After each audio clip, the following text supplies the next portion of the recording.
வணக்கம் நண்பா. TNSTC latest செய்திகள். தமிழ்நாடு அரசு போக்குவரத்து கழகம் கோவை லிமிடெட் சார்பில் 27 புதிய தாழ்தள சொகுசு பேருந்துகள் இயக்கத்தையும் மகளிர் விடியல் பயணத் திட்டம் விரிவாக்கம் பணியினையும் அமைச்சர்கள் செந்தில் பாலாஜி, சாசி சிவசங்கர் தொடக்கி வைத்து பணிக்காலத்தில் உயிரிழந்த பணியாளர்களின் வாரிசுதாரர்கள் 32 பேருக்கு பணி நியமன ஆணைகளை வழங்கினர். கோயம்புத்தூர் மாவட்டம் டிசம்பர் 22 வெளியான தகவல்.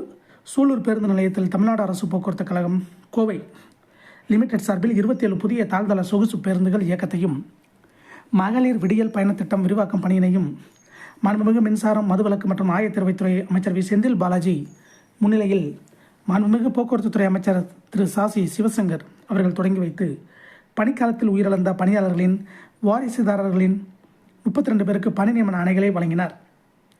இந்நிகழ்ச்சியில் மாவட்ட ஆட்சித்தலைவர் கிராந்தி குமார் பாடி, மாநகராட்சி மேயர் திருமதி க. ரங்கநாயகி ராமச்சந்திரன், மாநகராட்சி ஆணையாளர் திரு மா.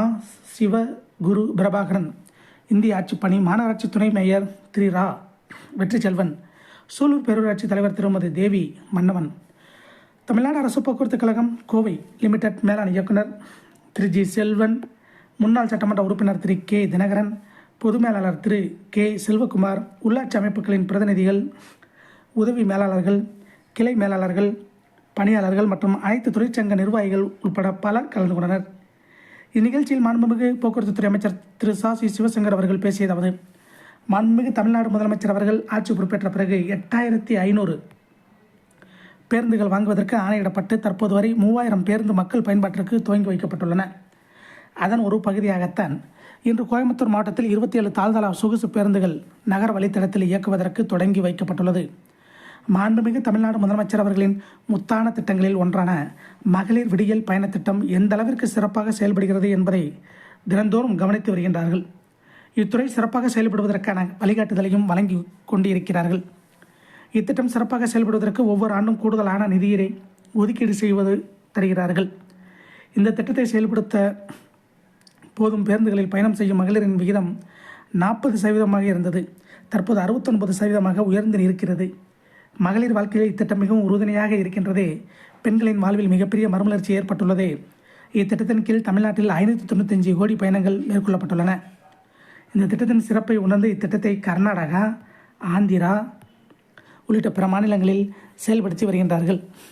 தமிழ்நாடு அரசால் 8/5/2021 முதல் விடியல் பயணத் திட்டம் துவக்கி வைக்கப்பட்டு கோயம்புத்தூர் கோட்டத்தில் 991 நகர பேருந்துகளில் நடைமுறைப்படுத்தப்பட்டுள்ளது.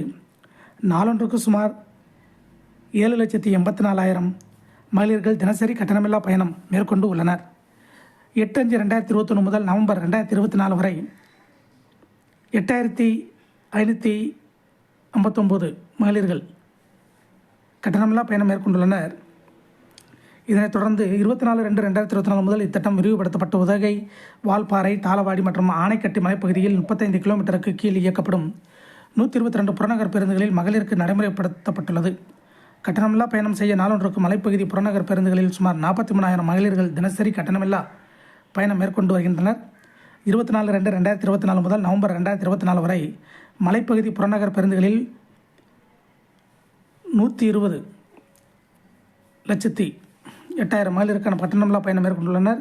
இதனைத் தொடர்ந்து கோயம்புத்தூர் மண்டலத்தில் காந்திபுரம் டு காந்திபுரம் வழித்தடத்தில் 4 பேருந்துகளும், காந்திபுரம் சோமனூர் வழித்தடத்தில் 2 பேருந்துகளும், மருதமலை டு காந்திபுரம் வழித்தடத்தில் 3 பேருந்துகளும், சோமனூர் டு உக்கடம் வழித்தடத்தில் 2 பேருந்துகளும், சித்ரா டு பேரூர் வழித்தடத்தில் 2 பேருந்துகளும், காந்திபுரம் டு காரணம்பேட்டை வழித்தடத்தில் 2 பேருந்துகளும் என மொத்தம் 15 நகர பேருந்துகளில் மகளிர் விடியல் பயணம் திட்டம் இன்று முதல் விரிவுபடுத்தப்படுகிறது.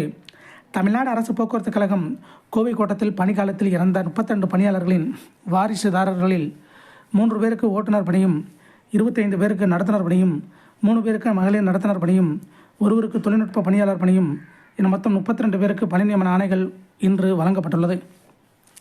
மாண்புமிகு தமிழ்நாடு முதலமைச்சர் அவர்கள் போக்குவரத்து துறையில் பணி ஓய்வு பெற்றவர்கள் பணிக்காலத்தில் இறந்தவர்களின் குடும்பங்களுக்கு வழங்க வேண்டிய பணி பலன்கள் ரூபாய் 350 கோடியினை வழங்கினார்கள். நிலுவையில் உள்ள தொகையினை வழங்குவதற்கான நடவடிக்கைகள் விரைவில் மேற்கொள்ளப்படும். இதற்கான பணிகளை விரைந்து முடிக்க மாண்புமிகு தமிழ்நாடு முதலமைச்சர் அவர்கள் அறிவுறுத்தியுள்ளார்கள்.